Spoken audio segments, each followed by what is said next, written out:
The arrow had gone through her shoulder and pinned her to the oak tree like an insect in a collector's case. And now 12 soldiers in the king's colors stood between Nathaniel Thorne and the last road home. "Step aside, farmer," said the captain, a grizzled man with a scar bisecting his left eyebrow. His hand rested on his sword hilt with the casual confidence of someone who had never been told no by a commoner. "That creature killed 2 of our men 3 days past. Justice will be served." Nathaniel tightened his grip on the blade he had not drawn in 5 years, the weight familiar despite the time, and planted his feet more firmly in the dirt road. Behind him, the orc girl whimpered, trying to pull the arrow free with shaking fingers. She could not have seen more than 19 summers, her green skin pale with blood loss, her small tusks chattering as shock set in. "She is barely conscious," Nathaniel said, keeping his voice level, "and she is unarmed." "She is a monster," another soldier spat, younger than the captain, eager in the way men became when violence offered them purpose. "Her kind raided the northern farms, burned the Miller family alive in their home." "Did you see her do it?" Nathaniel asked. "Does not matter," the captain said. "Orc is an orc. Now move, or we will go through you." Nathaniel had left the army after the border wars ended, had taken his small pension and bought a struggling farm on the edge of the kingdom where he thought he could forget the faces of the men he had killed. He grew wheat and potatoes, kept chickens, and spoke to his neighbors perhaps once a month. Peace had seemed possible, a thing he could cultivate like his crops if he just stayed quiet and small and far away from the world's sharp edges. The orc girl made a sound that might have been a word in her language, something desperate and afraid. Blood ran down the tree trunk, dark against the bark. "I cannot let you kill her," Nathaniel said. The captain's expression hardened. "Then you choose to die with her." The soldiers spread out in a practiced formation, 5 moving to flank while the others prepared to charge straight ahead. Nathaniel recognized the tactic because he had used it himself 100 times before he grew tired of tactics and killing. His sword came free of its sheath with a whisper of steel, the blade still sharp because some habits died harder than others. "Last chance," the captain said. Nathaniel thought about the orc girl pinned to the tree, thought about the Miller family burned alive, thought about all the violence that fed on itself generation after generation, because no one ever stopped long enough to ask if it had to be this way. He thought about how tired he was of thinking about such things. "Come on then," he said. The first soldier to reach him was the eager young one, swinging a cavalry saber with more enthusiasm than skill. Nathaniel sidestepped and used the flat of his blade to send the boy sprawling into the dirt. 2 more came from the left, better trained, working in coordination. Nathaniel parried the first strike, ducked the second, and kicked hard into a knee. Something cracked and a man screamed. The captain whistled sharply and the soldiers reorganized, more cautious now, spreading wider to limit Nathaniel's ability to control the fight. A crossbow appeared in one soldier's hands. "Tomason do not," the captain barked, but the bolt was already flying. Nathaniel twisted, and the bolt hissed past his ribs close enough to tear his shirt. Behind him, the orc girl cried out. When Nathaniel glanced back, he saw she had finally worked the arrow free and had slumped to the ground, green skin gone nearly gray. The distraction cost him. A sword pommel caught him across the temple and the world tilted sideways. He tasted copper and dirt, felt hands grabbing at his arms and legs. His sword was kicked away. The captain's boots filled his vision. "Stupid waste," the captain said. "You could have just walked away." Through the ringing in his ears, Nathaniel heard hoofbeats, many of them coming fast. The soldiers heard them too and turned, weapons rising toward the new threat. From his position on the ground, Nathaniel could just see the riders crest the hill. A dozen orcs on heavy war horses, armor glinting in the afternoon sun. "Defensive formation," the captain shouted, but the words came out tight with fear. The orcs hit the soldiers like an avalanche, massive bodies crashing into the human line with enough force to scatter men like leaves. A huge orc with a battle axe, nearly as tall as Nathaniel, leaped from his horse and brought the weapon down in an arc that split a soldier's shield in half. Another orc, a female with ritual scars across her arms, fought with two curved blades that moved too fast to follow. In seconds, half the soldiers were down. The rest broke and ran, including the captain, stumbling over each other in their panic to escape. The orcs could have pursued but did not. Instead, they surrounded the oak tree where the wounded girl lay. The big orc with the axe approached her, dropping to one knee. He spoke in the orcish language, words that sounded like gravel and thunder to Nathaniel's ears. The girl responded weakly, raising one hand to point at Nathaniel. All the orcs turned to look at him. Nathaniel pushed himself to his knees, then his feet, swaying slightly. His head throbbed and blood ran down the side of his face from the pommel strike. He did not reach for his sword even though it lay only a few paces away. The big orc stood and walked toward him with slow, deliberate steps. Up close, he was even more massive than Nathaniel had realized, easily 7 feet tall with shoulders broad enough to carry a plow. His tusks were filed to sharp points and decorated with brass rings.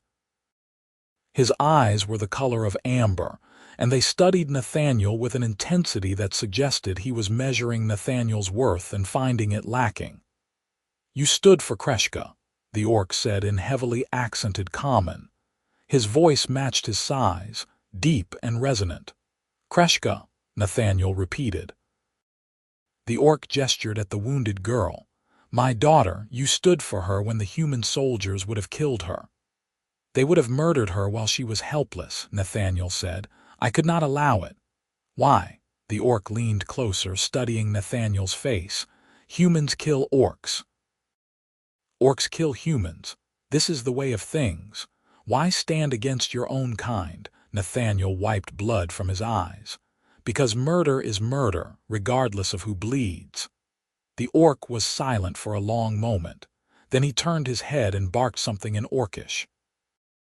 Two of the other orcs immediately moved to Kreshka, carefully lifting her between them. The female orc with the twin blades produced bandages and began wrapping the shoulder wound with practiced efficiency. "You are hurt," the big orc said to Nathaniel. "You will come with us." It was not a request. Before Nathaniel could respond, the orc had grabbed his arm in a grip that felt like an iron shackle and was pulling him toward the horses. Nathaniel had enough presence of mind to grab his sword from the ground as they passed it, though he suspected it would be worthless if he tried to fight his way free. They rode east into the hills, away from the main road and Nathaniel's farm. Kreshka was held carefully by the female orc, her head lolling against the warrior's shoulder. Nathaniel rode double with a younger male orc who said nothing but smelled strongly of wood smoke and leather. His head continued to throb, and the world had a distant, underwater quality that suggested the pommel strike had done more damage than he wanted to admit. The orc camp appeared as they rounded a rocky outcropping, a collection of hide tents and stone fire rings hidden in a narrow valley. Children stopped playing to stare at Nathaniel as they rode in. Females paused in their work, hands moving to weapons. An ancient orc with a hunched back and milky eyes turned her head as they passed, seeming to look directly at Nathaniel despite her blindness. They took Kreshka to the largest tent. The big orc who Nathaniel assumed was her father dismounted and gestured for Nathaniel to follow. Inside, the tent was surprisingly spacious and well-appointed, with woven rugs covering the floor and weapons hanging on the support poles. The female warrior laid Kreshka on a bed of furs while another orc woman, older with gray streaking her black hair, rushed in carrying a wooden box. The healer, Nathaniel guessed. She shooed everyone else away from Kreshka except the big orc, who stood to one side with his massive arms crossed. The healer worked quickly, cleaning the wound and applying a poultice that smelled of herbs Nathaniel did not recognize. Kreshka gasped and whimpered but did not cry out. Nathaniel stood near the tent entrance, uncertain what was expected of him. His head continued to pound and he could feel blood drying sticky on his neck and face. "Sit," the big orc said, gesturing to a low stool. "Before you fall down." Nathaniel sat gratefully. The healer finished with Kreshka, spoke briefly to the big orc in their language, then turned her attention to Nathaniel.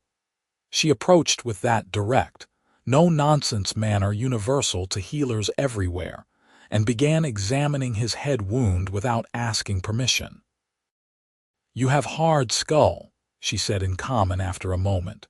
Her accent was thicker than the big orc's. "Will have hurt for days but no break." She cleaned the wound with something that stung viciously, applied a different poultice, and wrapped a bandage around his head. Then she was gone, taking her box with her. "I am Grokmer," the big orc said, "war chief of the Stone Bear clan. That is my daughter Kreshka." He studied Nathaniel. "You have a name, human." "Nathaniel Thorne." Nathaniel Thorne, who stands against 12 soldiers for an orc he does not know. Grokmer shook his head slowly. "You are either very brave or very stupid." "I have been told both," Nathaniel admitted. "Why did you do it?" This time the question came with genuine curiosity rather than challenge. Nathaniel was silent for a moment, trying to organize thoughts that seemed to slip around like water. Because it was wrong, because she was hurt and helpless, because the war is supposed to be over. He looked up at Grokmer. "Because I am tired of killing." "The war is over," Grokmer agreed. "But the hate continues. Humans burn our villages. We raid human farms. The cycle continues." "Your daughter," Nathaniel said. "Did she raid those farms? Did she kill those people?" Grokmer's expression darkened. "No, Kreshka is foolish and young, but she is not a murderer. She left the camp 3 days ago against my orders, wanting to see the human lands. She said she was tired of hiding, tired of fighting." He gestured sharply. "This is what curiosity bought her, an arrow and a death sentence." From the bed, Kreshka stirred. Her eyes fluttered open, focusing with difficulty. When she saw Nathaniel, she said something in Orcish. "She thanks you," Grokmer translated. "She says you are either very brave or very stupid." "Family trait?" Nathaniel asked. The corner of Grokmer's mouth twitched, which might have been a smile. "You will stay here tonight. Tomorrow, when the light is good, we will take you back to the human lands. I can find my own way." "You cannot." Grokmer's voice was flat. "If the soldiers see you, they will kill you for standing against them. If my warriors see you alone, they might kill you for being human.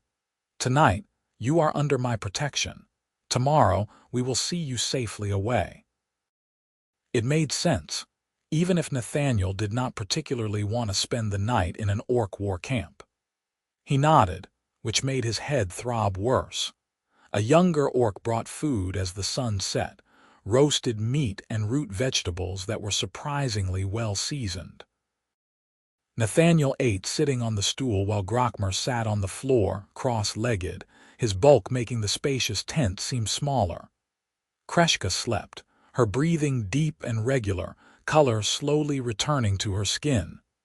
"You were a soldier," Grokmer said, watching Nathaniel eat. "I can see it in how you move, how you stood against those men, not a farmer playing at war." "I was," Nathaniel admitted. 5th Infantry Border Campaign. I left when the treaty was signed. You killed orcs." It was not a question, but Nathaniel answered anyway. "Yes, how many?" "I stopped counting." Nathaniel set down the wooden bowl. "Does that matter? Maybe. Maybe not." Grokmer took a drink from a leather flask, then offered it to Nathaniel. The liquid inside was sharp and burned going down, some kind of liquor. I killed many humans in the war. Young ones, old ones, men who fought well and men who begged. I remember every face. He touched his chest. They sit here, heavy like stones. You understand? Nathaniel understood perfectly. The war is over, but the dead do not leave. No, Grokmer agreed. They do not. They sat in silence after that, passing the flask back and forth while Kreshka slept, and the camp outside grew quiet. When Nathaniel finally lay down on the furs Grokmer provided, he fell into a sleep troubled by old nightmares wearing new faces. He woke to voices arguing in Orcish, sharp and angry. Dawn light filtered through the tent walls, gray and cold. Nathaniel sat up carefully, head still aching but clearer than the night before. Grokmer stood near the tent entrance facing 3 orcs Nathaniel had not seen before, older males with scarred faces and hard eyes. Their argument was clearly about Nathaniel, based on the frequent glances in his direction and the aggressive gestures. Kreshka was awake, sitting up on the furs with her wounded shoulder bandaged and supported by a sling. When she saw Nathaniel watching, she said something in Orcish. "They want my father to kill you," she translated, her comment clearer than Grokmer's though still heavily accented. "They say keeping a human in camp brings bad luck and danger." "They might be right," Nathaniel said. "My father does not care what they think." Kreshka's small tusk showed when she smiled slightly. "He is war chief. His word is law." The argument ended with Grokmer making a sharp gesture of dismissal. The 3 orcs left, clearly unhappy. Grokmer turned to Nathaniel. "We have a problem," he said. "Scouts report soldiers on all the roads searching. They know about the fight yesterday. They are looking for you and for my daughter." "Then I should leave," Nathaniel said, standing. "And go where?" Grokmer shook his head. "They are watching your farm. They are watching all the farms and villages in this region. If you return, they will arrest you for treason." Nathaniel felt something cold settle in his stomach. His farm, his quiet life, his attempt at peace, all of it potentially gone because he could not watch a wounded girl be murdered. He could not bring himself to regret the choice, but the consequences hit hard nonetheless. "What do you suggest?" he asked. Grokmer was silent for a long moment, his amber eyes thoughtful. "You stay here, for now, until we know more, until we can plan something safer. Your clan will not accept that." "Some will not," Grokmer admitted, "but I am war chief and you saved my daughter's life. That creates a debt, and debts must be honored.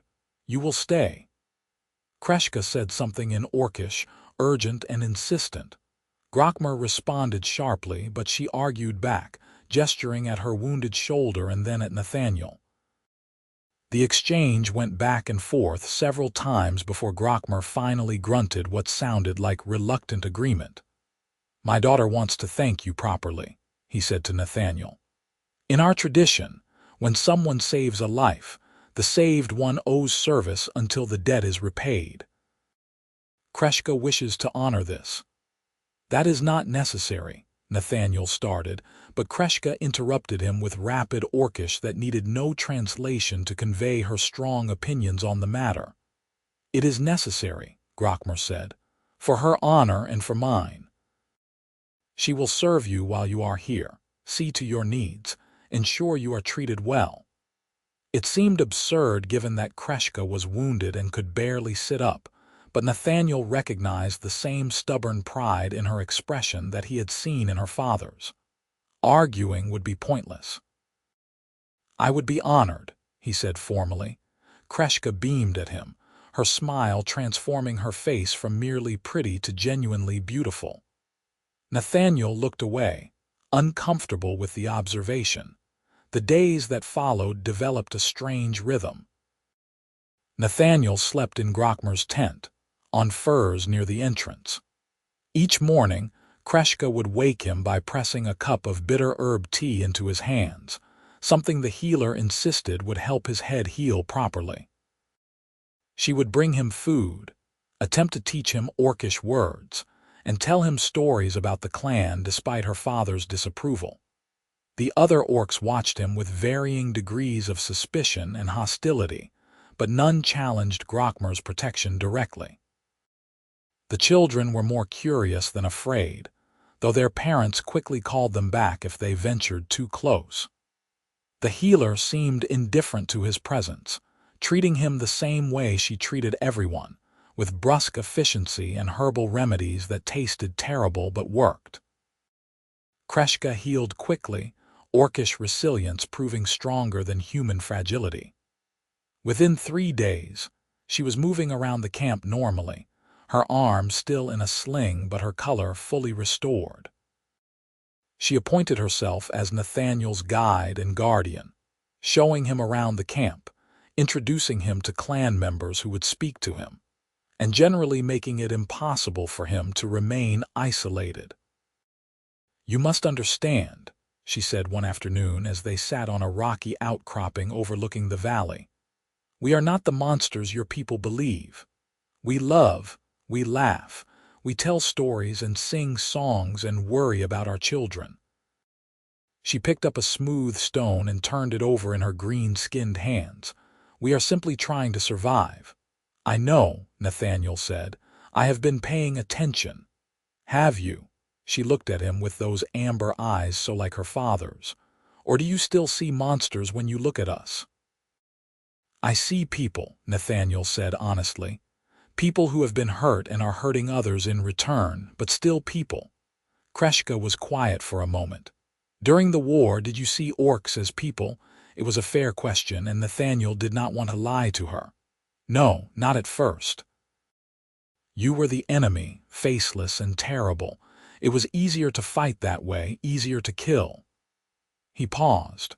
"But toward the end, I started to notice things. An orc warrior who fought to protect his friends rather than for glory. Another who sang as he died, a song that sounded sad and beautiful even though I could not understand the words. They stopped being faceless." "Is that why you left the army?" "Part of it. I was tired of war, tired of death. I wanted to grow things instead of destroying them." "And now you cannot go back to your farm," Kreshka said softly. "Because you saved me, I have ruined your life." "You did not ruin anything," Nathaniel said firmly. "I made a choice. I would make it again." She looked at him with an expression he could not quite read, something between gratitude and something else, something that made his pulse quicken in a way that had nothing to do with fear. "You are very strange for a human," she said finally. "I have been told that too." She laughed, a sound like bells, and Nathaniel found himself smiling in response. That night, Grokmer called a council of the clan's warriors and elders.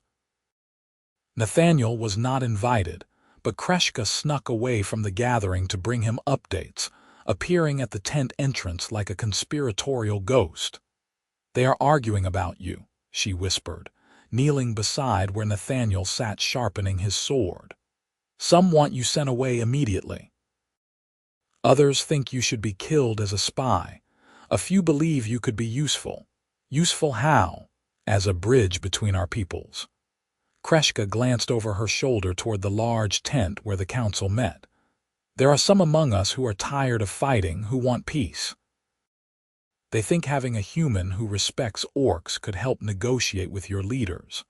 I am a farmer, not a diplomat. You were a soldier who became a farmer. You stood alone against 12 warriors to save an enemy. You have lived with us and not tried to escape or betray us." She met his eyes. "You are exactly the kind of person who could make peace possible." Before Nathaniel could respond, a young orc warrior appeared and said something sharp in orcish. Kreshka sighed and stood. "I am summoned back. My father is angry I left." She paused at the tent entrance. "Whatever they decide, Nathaniel Thorne, I am glad you saved me. I am glad I met you." Then she was gone, Leaving Nathaniel alone with his thoughts and a sword that was already sharp enough, the council lasted deep into the night. When Grokmer finally returned to the tent, he looked exhausted, his shoulders slumped with the weight of leadership. He sat down heavily and was silent for a long time. "They have agreed you may stay," he said at last, "but there are conditions. You must prove yourself useful to the clan. Hunt, help build, teach what you know of human tactics and thinking. Make yourself valuable enough that even those who distrust you will not want you gone." "I can do that," Nathaniel said. "And one more thing," Grokmer's voice became harder. "You will stay away from my daughter. I see how she looks at you. I see how you look at her when you think no one watches. It cannot be." Nathaniel felt heat rise in his face. "I have no intentions toward her." "Then you are lying to yourself," Grokmer said bluntly. "I was young once. I know what attraction looks like. But you are human and she is orc, and that path leads only to pain for both of you. Do you understand?" "I understand." "Good." Grokmer lay down on his furs, turning his back to Nathaniel. "See that you remember it." But understanding and obeying were different things, and over the following weeks, Nathaniel found it increasingly difficult to maintain the distance Grokmer demanded. He threw himself into making himself useful. In the mornings, he joined the hunters, his knowledge of tracking and archery earning grudging respect from warriors who had expected a human to be useless in the wild. He helped repair tents and build new structures, his carpentry skills from maintaining his farm proving valuable. He sparred with the younger warriors, teaching them techniques from his army days while learning orcish fighting styles in return, and everywhere he went, Kreshka appeared. She brought him water when he worked in the sun. She sat beside him during evening meals, translating jokes and stories so he could participate in clan conversations. She walked with him when he patrolled the camp's perimeter, her presence bright and warm against the autumn chill. They talked about everything. She told him about growing up in the clan, about learning to fight from her father, and learning herb lore from her mother who had died 3 winters past. She described the orcish homeland far to the north, mountains of black stone where the winters lasted 8 months, and the summers were brief explosions of life and color. Nathaniel told her about his childhood in a small farming village, about joining the army to escape poverty, about the war and what it had cost him. He described his farm, the satisfaction of harvest, the simple pleasure of watching things grow. He talked about loneliness, about living apart from others because connection seemed too dangerous after so much loss. "You are not living," Kreshka said one evening as they sat by the fire. "You are just existing, waiting to die." "That is not true," Nathaniel protested, but the words felt hollow even as he spoke them. "It is true." She poked the fire with a stick, sending sparks spiraling into the dark. "You are so afraid of being hurt that you will not let yourself feel anything. That is not peace, Nathaniel. That is just a slower kind of death." "What would you have me do?" He heard the frustration in his own voice. "The world is violent and cruel. People hurt each other. The best I can do is remove myself from the cycle, or you could try to change it." She looked at him, firelight reflecting in her amber eyes. "You could choose connection instead of isolation. You could choose to care, even knowing it might hurt." "I did choose connection," Nathaniel said. "I chose to help you, and now I cannot go home. I am an exile living among people who mostly wish I would disappear. Connection has not worked out well for me." Kreshka flinched as if he had struck her. She stood abruptly and walked away into the darkness, leaving Nathaniel alone by the fire. He had not meant it as an accusation against her, but he could see how she might have taken it that way. Cursing himself, Nathaniel stood to follow, then stopped. Grokmer's warning echoed in his mind. "Stay away from my daughter. This path leads only to pain. Maybe distance was better." Maybe they both needed reminding that this arrangement was temporary, that eventually he would leave and return to his life while she remained here with her clan. Getting closer would only make that separation harder. So Nathaniel stayed by the fire and told himself he was making the right choice, even as everything in him wanted to go after her. The next morning, Kreshka did not bring him tea. She did not sit with him at breakfast. When he passed her during the day, she looked through him as if he did not exist. The cold shoulder lasted 3 days, 3 miserable days during which Nathaniel discovered that being ignored by Kreshka was worse than the outright hostility some clan members showed him. On the 4th day, everything changed. The attack came at dawn, human soldiers in greater numbers than before, better organized and better armed. They came from 3 directions at once, clearly having scouted the camp's location and planned their assault carefully. The alarm went up, and the camp exploded into chaos, warriors grabbing weapons and rushing to form defensive lines while non-combatants fled toward the hills. Nathaniel grabbed his sword and ran toward the fighting without thinking. He saw Grokmer rallying the warriors at the main approach, the big orc's axe already red with blood. He saw the female warrior with twin blades dancing through soldiers like death incarnate. And he saw Kreshka, wounded shoulder barely healed, standing with a spear in her hands as 3 soldiers advanced on her position. Nathaniel ran faster. He hit the first soldier from the side, shoulder checking him to the ground before the man knew he was there. The second soldier turned, sword rising, and Nathaniel barely got his own blade up in time to parry. Steel rang against steel. The third soldier moved to flank him, but Kreshka was there, her spear taking the man in the thigh. He went down screaming. "You came," Kreshka said, breathless. "Of course I came," Nathaniel replied, blocking another strike. They fought back to back, holding their position as the battle raged around them. More soldiers came, and then more orcish warriors arrived to reinforce them. The fight devolved into a chaotic melee, impossible to track or control. Nathaniel lost sight of Kreshka for terrifying moments, then found her again, still fighting, still standing. A horn blast sounded from the human side, and suddenly the soldiers were retreating, falling back in organized ranks. The orcs did not pursue far, letting them go. When the dust settled and the wounded were being tended, Nathaniel realized the attack had been a probe, a test of the camp's defenses rather than an all-out assault. "They will come again," Grokmer said, breathing hard, blood dripping from a cut on his arm. "With more soldiers, more weapons. They know where we are now. We must move the camp." The clan mobilized immediately, breaking down tents and packing supplies with the efficiency of long practice. By midday, they were on the move, a long column winding deeper into the hills toward a location apparently prepared for exactly this eventuality. Nathaniel helped carry supplies, his shoulders burning with the weight of rolled tents and boxes of tools. Kreshka walked beside him, also carrying a heavy pack despite her healing shoulder. "Thank you," she said quietly, "for coming to help me. I know my father told you to stay away."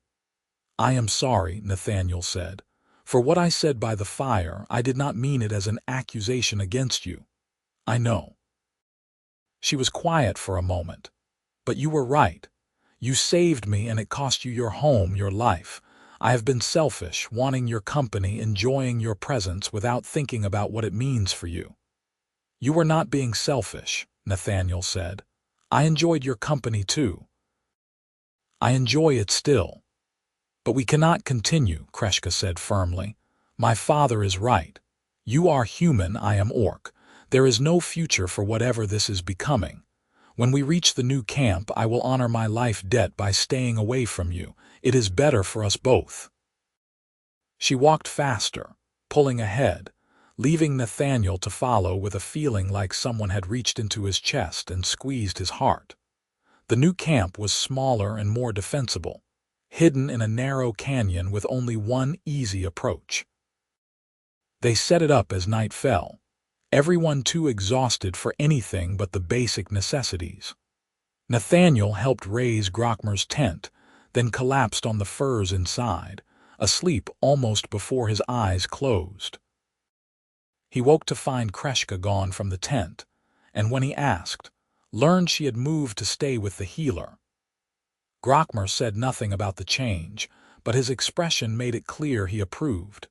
The days that followed were the most miserable Nathaniel had experienced since the war. He continued making himself useful, but without Kreshka's presence, everything felt gray and hollow. He saw her around camp, but they did not speak. She did not look at him. He tried not to look at her and failed constantly. The clan prepared for the next attack, setting traps and fortifications, drilling warriors in defensive tactics. Nathaniel contributed what he knew of military strategy, but his heart was not in it. Nothing felt like it mattered anymore. "You are lovesick," the healer said one evening as she checked his head wound, which had long since healed. "Foolish, but common." "I am fine," Nathaniel lied. "You are a terrible liar." She pressed a gnarled finger against his chest. "Heart knows what it wants. Head says one thing, but heart says another. Always, heart wins eventually. Even when the heart wants something impossible, especially then." She cackled, amused by something he did not understand. Young people always think love is impossible until it happens anyway. Then they are surprised, as if they had no warning. She left him sitting there wondering what exactly she meant. The second attack came a week later, and this time it was no probe. Hundreds of soldiers poured into the canyon, a full military assault complete with cavalry and siege equipment. The orcs fought with desperate fury, knowing this was a battle for survival. Nathaniel fought alongside warriors who had come to accept, if not trust him, his sword red and his arms aching. He saw Grokmer cut down a captain with a single blow of his axe. He saw the ancient blind elder standing on a rock above the battle, chanting something in Old Orcish that made the air taste of ozone and power. He saw Kreshka everywhere, her spear dancing, her voice raised in a war cry that sent chills down his spine. The battle raged for hours. Bodies fell on both sides, the canyon floor becoming treacherous with blood and mud. Nathaniel took a sword cut across his ribs, barely feeling it through the adrenaline and fury. He fought next to an orc warrior who fell to a crossbow bolt, then beside another who dragged him back from a cavalry charge at the last second. Gradually, impossibly, the orcs began to win. The canyon's narrow approaches limited the soldiers' numbers advantage, forcing them to fight on orcish terms. The traps took a heavy toll. The warriors fought with the desperation of those protecting their families, their homes. The soldiers broke and fled, this time in real retreat rather than tactical withdrawal. The orcs pursued them to the canyon mouth and beyond, driving them back toward the human lands. When Nathaniel finally lowered his sword, hands shaking from exhaustion, he looked around at the carnage and felt sick. This was what he had tried to escape, this blood and death and waste, and here he was, right back in the middle of it.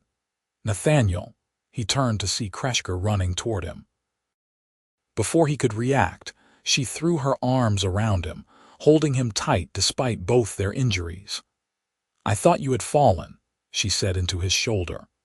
"I saw you go down and I thought you were dead, and I realized I could not bear it, could not bear losing you." "I am alive," he said stupidly, too shocked by her embrace to think clearly.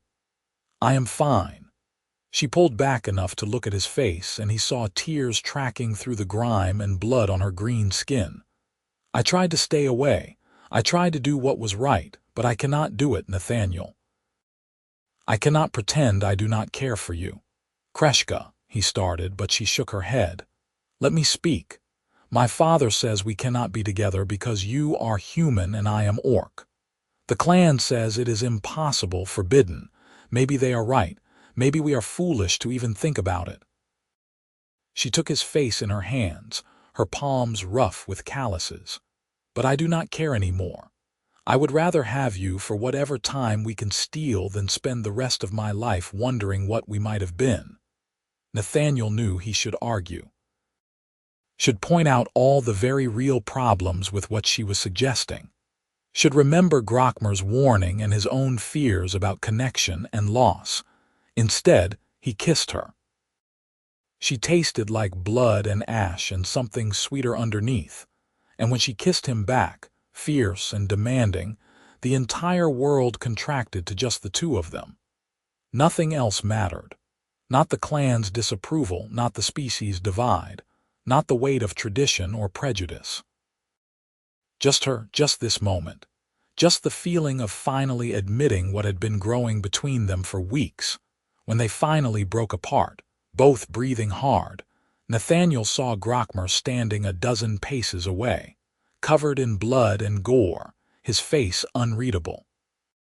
Father, Kreshka said, but Grokmer held up a hand. Later, he said. We have wounded to tend and dead to honor. This conversation will wait. He walked away, and Nathaniel could not tell if the war chief was angry or simply too exhausted to deal with one more problem on top of everything else. They tended the wounded and burned the dead according to orcish custom, pyres sending smoke into the evening sky. 12 orcs had fallen, including 3 warriors Nathaniel had fought beside. More than 30 were wounded, some seriously. The healers worked through the night while the rest of the clan sat vigil, singing low mourning songs that made Nathaniel's chest ache. Kreshka stayed by his side, her hand in his, and no one commented though many noticed.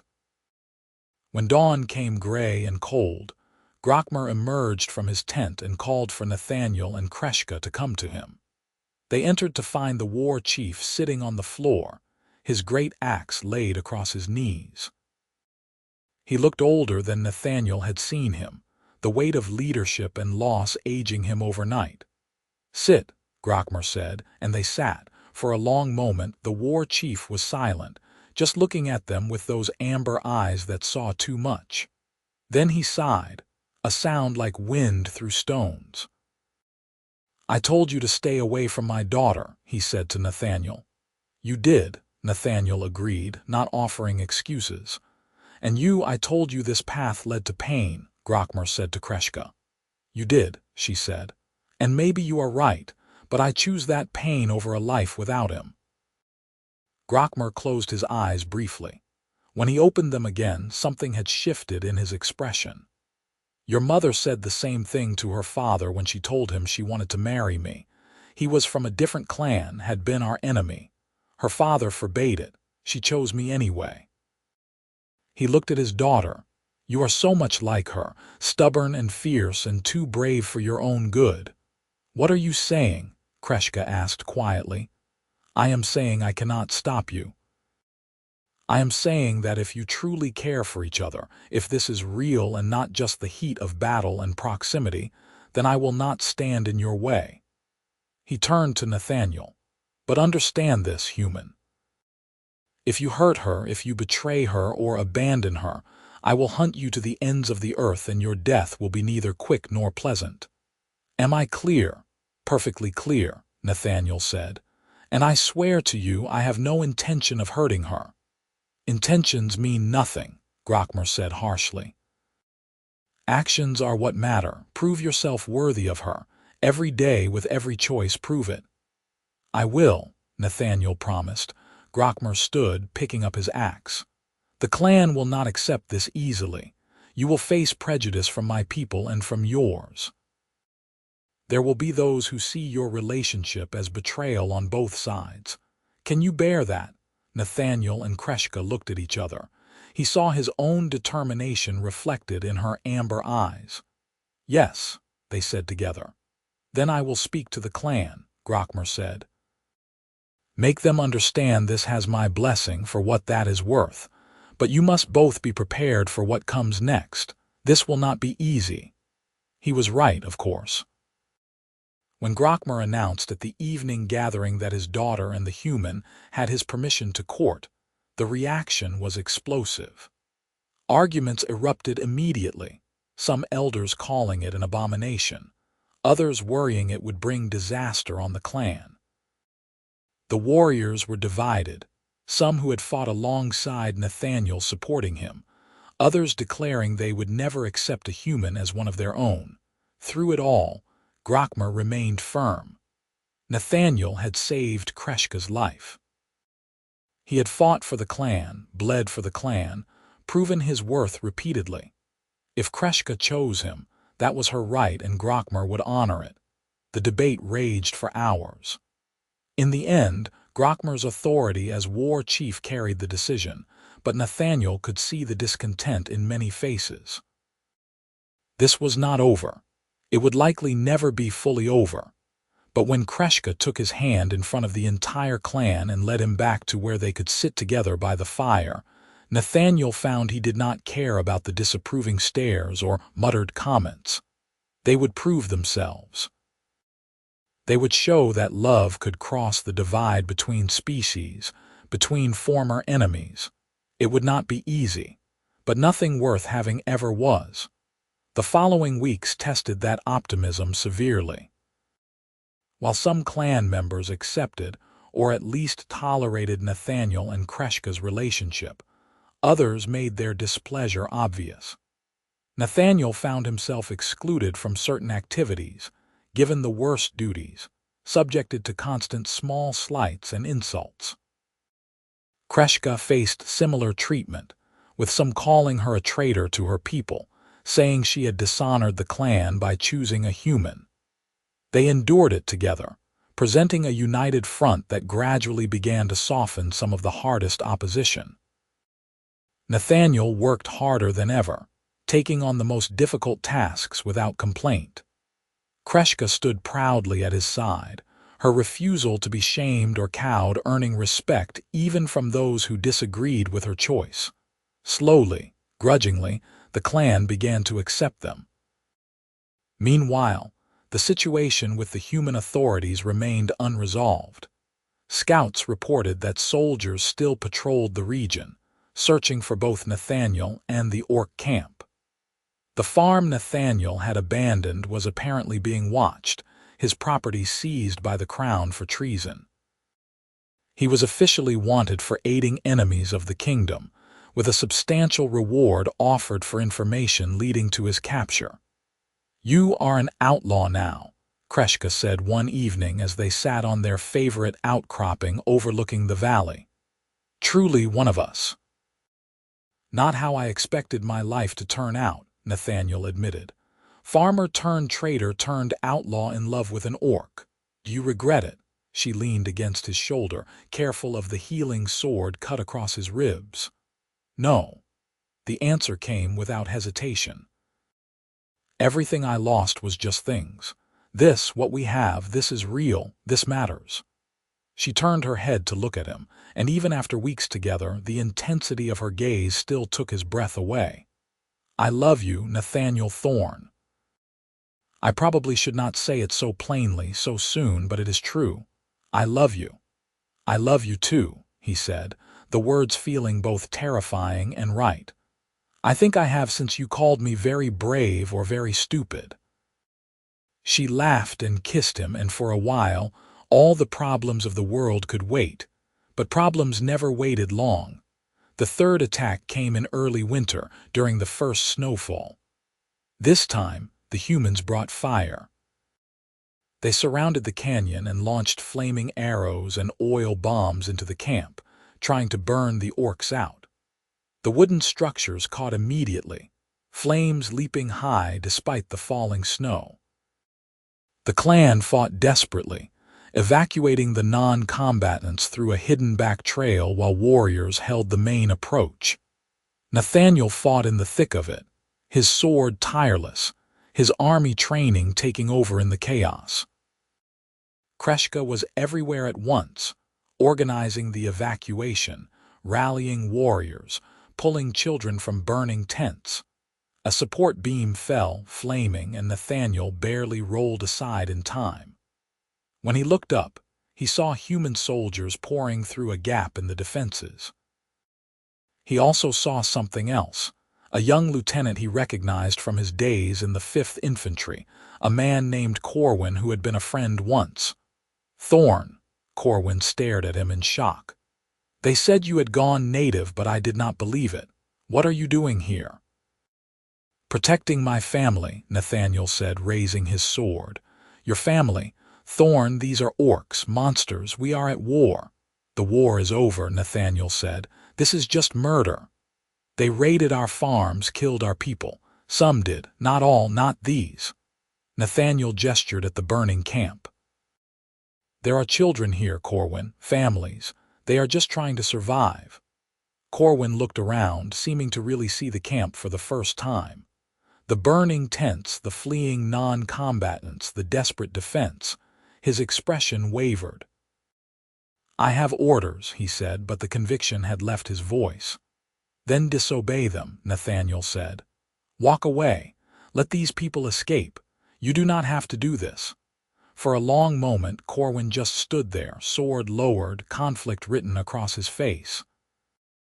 Then he turned to the soldiers behind him. "Fall back," he ordered. "Let them go." "Sir?" one soldier questioned. "You heard me. Fall back. This is not a military target, it is a refugee camp. I will not participate in this slaughter." The soldiers hesitated, then obeyed, falling back toward the canyon entrance. Other human forces, seeing the retreat, assumed it was ordered and withdrew as well. Within minutes, the attack was over, the soldiers gone, leaving the orcs to fight the fires and salvage what they could. Nathaniel found Kreshka helping the healer tend wounded, her face streaked with soot and tears. When she saw him, she ran to embrace him. "I thought you were dead," she said. "I saw the tent fall and I thought you were under it. I got out." He held her tight. "We got out." Grokmer approached, his axe broken, blood running from a dozen small wounds. "We cannot stay here. This camp is burned, compromised. We must move again, find somewhere new." "Where?" Kreshka asked. "Where can we go that they will not find us?" Grokmer had no answer. That night, sitting in the ruins of the camp, Nathaniel made a decision. He found Grokmer and laid out his idea. "Let me go back," he said. "Let me return to the human lands and try to negotiate. I can speak to the authorities, explain that this clan is not responsible for the raids, that you want peace.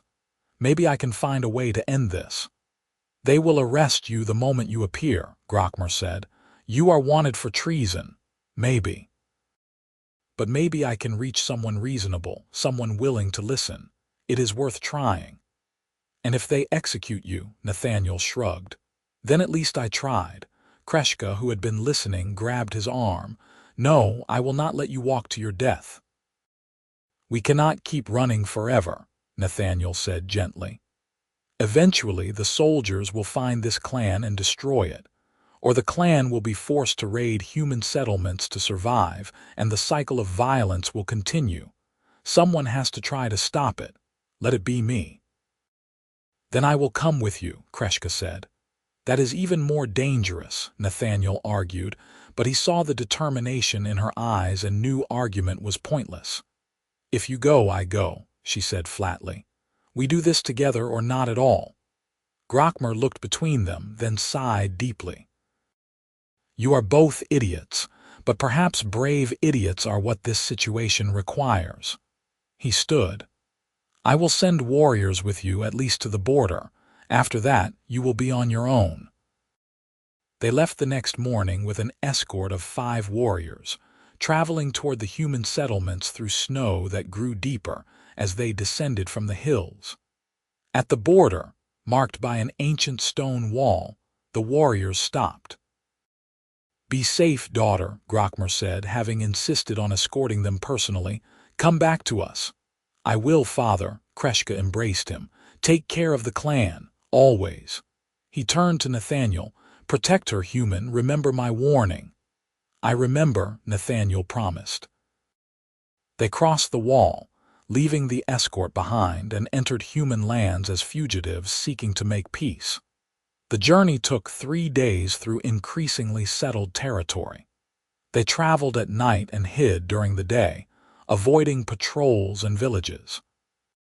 Kreshka wore a heavy cloak with a hood that hid her features, and they passed as 2 weary travelers on the few occasions they were spotted. Their destination was Millbrook, a mid-sized town with a garrison and, more importantly, a magistrate known for fairness. If anyone would listen to them, Nathaniel hoped it would be Magistrate Helena Vanders, a woman he had met once during the war and who had impressed him with her commitment to justice over vengeance. They reached Millbrook on the 3rd night and made their way carefully to the magistrate's residence, a modest house near the town square. Nathaniel knocked on the door just after midnight, knowing this was likely to go very badly. A servant answered, took one look at them, and tried to slam the door. Nathaniel caught it with his foot. "Please," he said. "I need to speak with Magistrate Vanders. It is urgent." "The magistrate does not see visitors in the middle of the night," the servant said. "Tell her Nathaniel Thorne is here.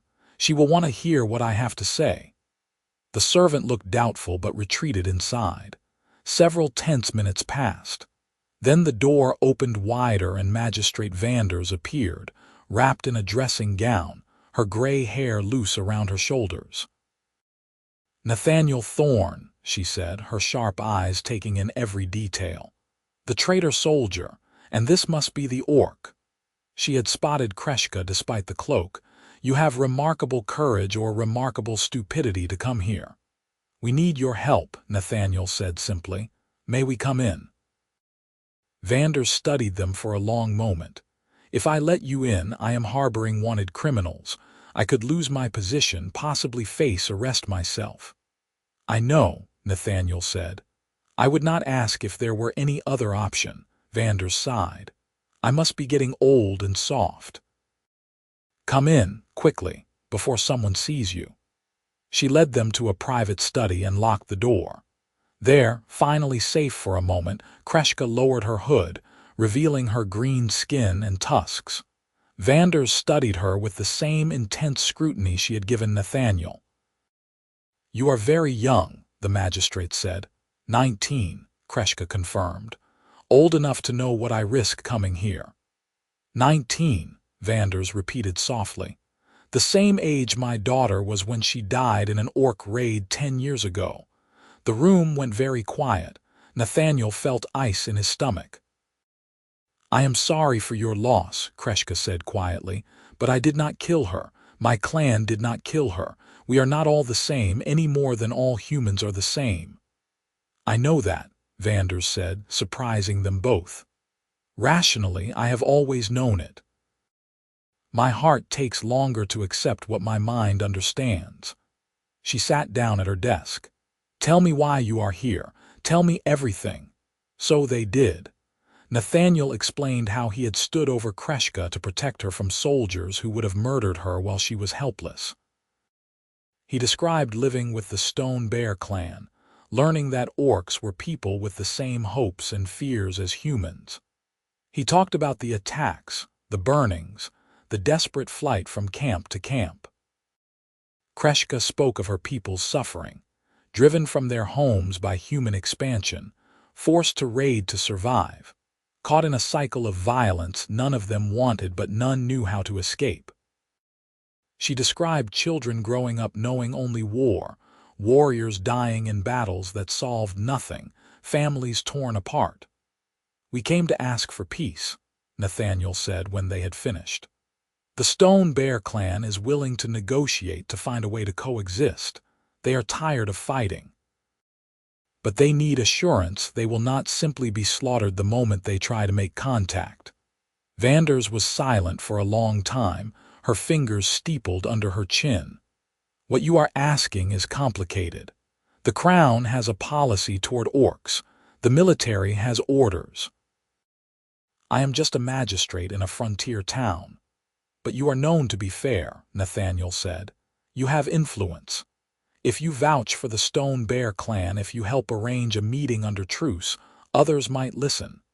They might, Vanders agreed, or they might arrest me along with you for treason.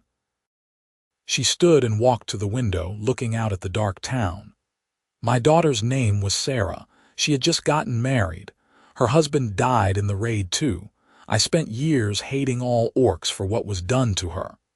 She turned back to face them. But hate is exhausting and it solves nothing. Sarah would not have wanted me to spend my life consumed by it. She was kinder than I am. Vanders took a deep breath. I will help you. I will send messages to people I trust in the capital, arrange a meeting under truce. It may take time and there is no guarantee of success, but I will try. Thank you, Kreshka said, and her voice shook with emotion.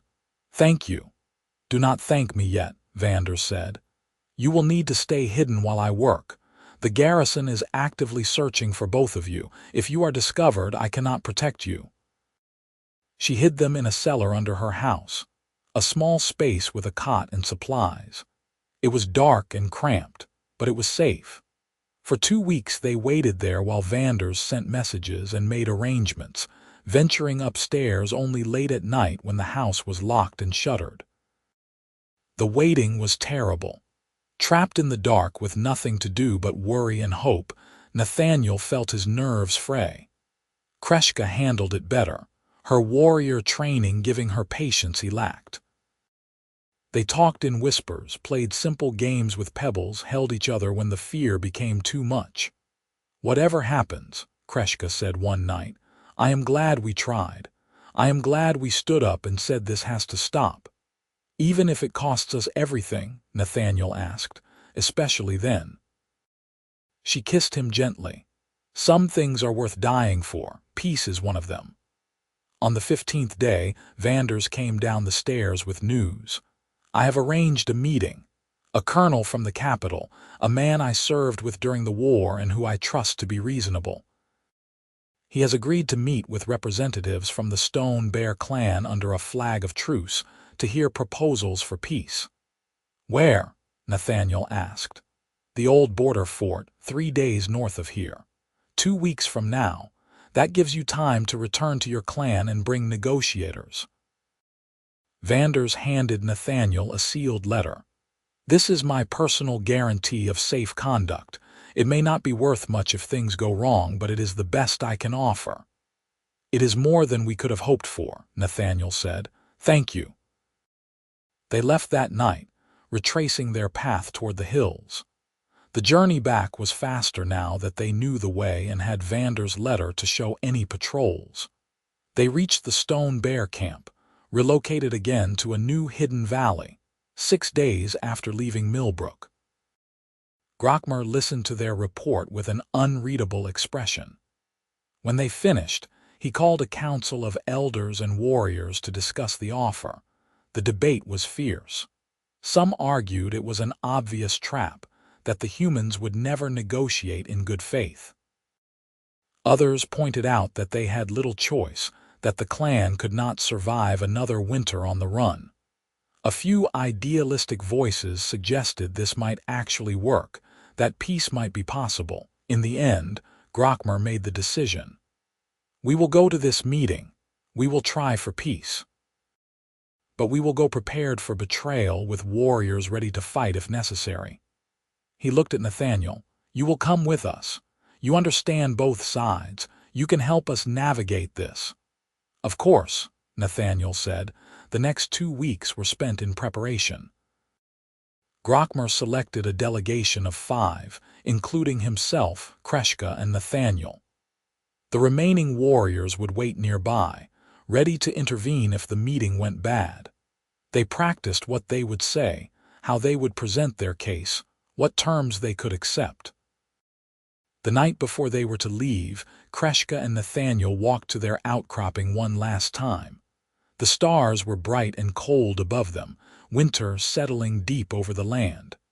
I am afraid, Kreshka admitted. What if this fails? What if we have given my father false hope? Then we will try something else, Nathaniel said. But I do not think it will fail. I think people are tired of fighting. I think both sides want peace, they just need someone to make the first move. You have changed, Kreshka said, smiling slightly. When I met you, you had given up on people, on connection. Now you sound almost optimistic. You changed me, Nathaniel said simply. You showed me that caring, risking yourself for others, it is worth it, even when it is hard, especially then. She leaned against him, and they sat in comfortable silence until the cold drove them back to camp. The journey to the old border fort took 3 days. It was a nervous, tense march, everyone jumping at shadows, expecting ambush at any moment. But they arrived without incident to find the fort occupied by a small contingent of soldiers flying a truce flag. Colonel Marcus Winters met them at the gate, a distinguished man in his 50s with iron-gray hair and the bearing of a career officer. He looked the orcish delegation over carefully, his expression giving nothing away. I am Grokmer, war chief of the Stone Bear clan, Grokmer said in his heavily accented common. I come to speak of peace. Colonel Marcus Winters, the officer replied. He gestured to the fort. Please, come inside. We have much to discuss. They entered the fort, and Nathaniel felt the weight of history pressing down on him. This place had seen countless battles between humans and orcs over the decades. Now, perhaps, it would see the beginning of peace. The negotiations lasted 3 days. They were difficult, contentious, with moments when everything threatened to fall apart. The colonel demanded assurance that raids would stop. Grokmer demanded land where his clan could settle without harassment. Back and forth they went, arguing over every detail.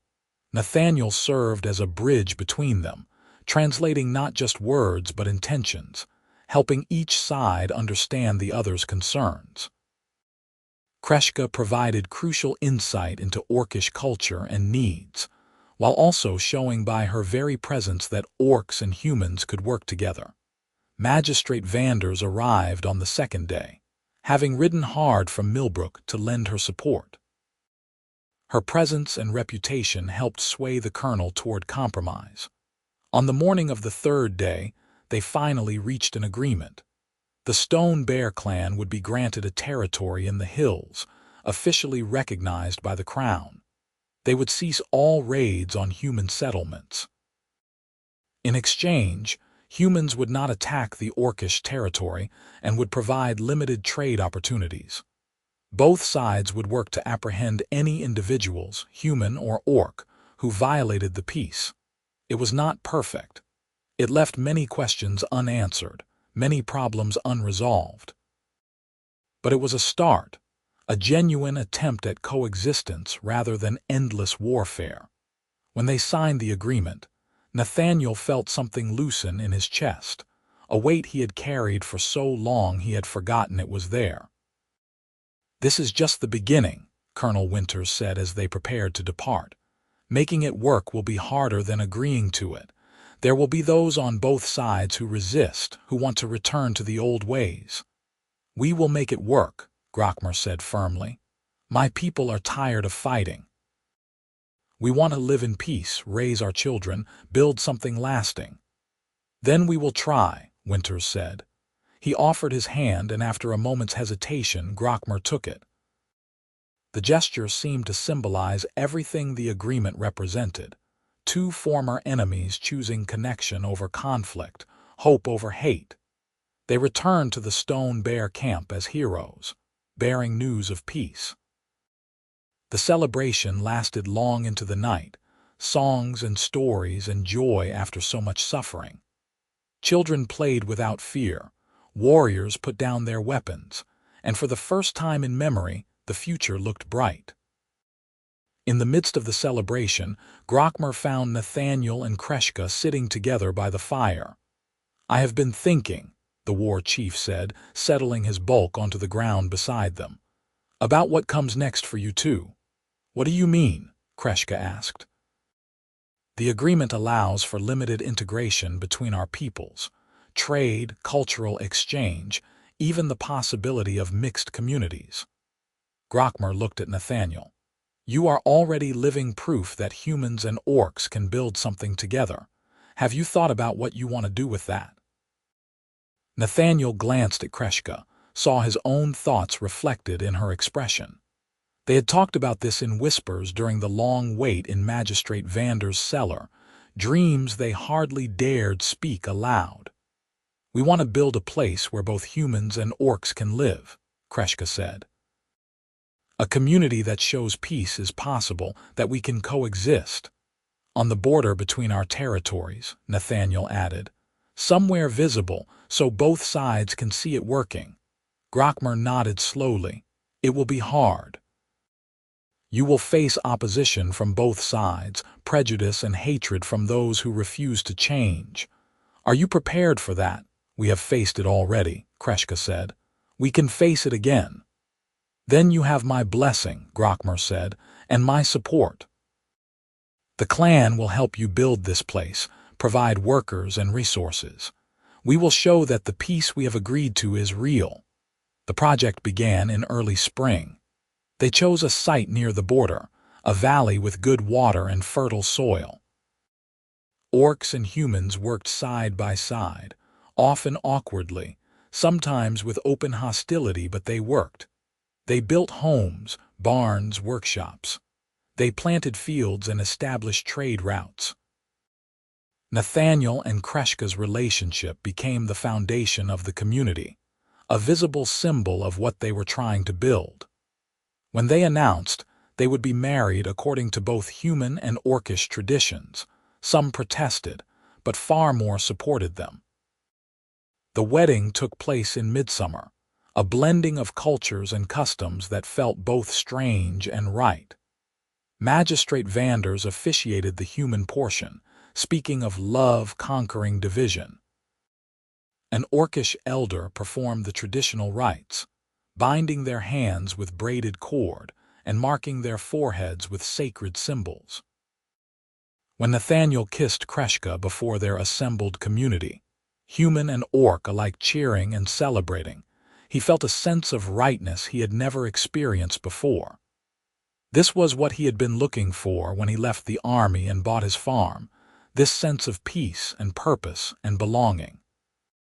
I love you, he whispered against her lips. I love you too, she whispered back. Thank you for standing over me that day. Thank you for choosing me over the easy path. Always, he promised. Always. The community they built was not perfect. There were conflicts, misunderstandings, moments when old prejudices flared and threatened to tear everything apart. But each time, Nathaniel and Kreshka worked to mend the rifts, to remind everyone why they were there and what they were trying to achieve. Others joined them, humans and orcs tired of conflict and drawn to the possibility of something better. The community grew from a handful of idealists to dozens, then scores. They established laws that applied equally to everyone, resolved disputes fairly, and slowly, gradually, built trust between peoples who had been enemies for generations. Grokmer visited regularly, proud of what his daughter and her human husband had created. Colonel Winters also came, bringing trade goods and news from the capital, where the success of the border community was inspiring similar efforts elsewhere. Magistrate Vanders retired from her post and moved to the community, saying she wanted to spend her last years contributing to peace rather than just arbitrating conflicts. A year after the wedding, on a cool autumn evening, Kreshka told Nathaniel she was pregnant. Are you happy? She asked, watching his face carefully. Nathaniel pulled her close, pressing his hand against her still flat stomach where a new life was growing. A child who would be both human and orc, who would represent everything they had fought to build. I am happier than I have ever been, he said honestly. Terrified but happy.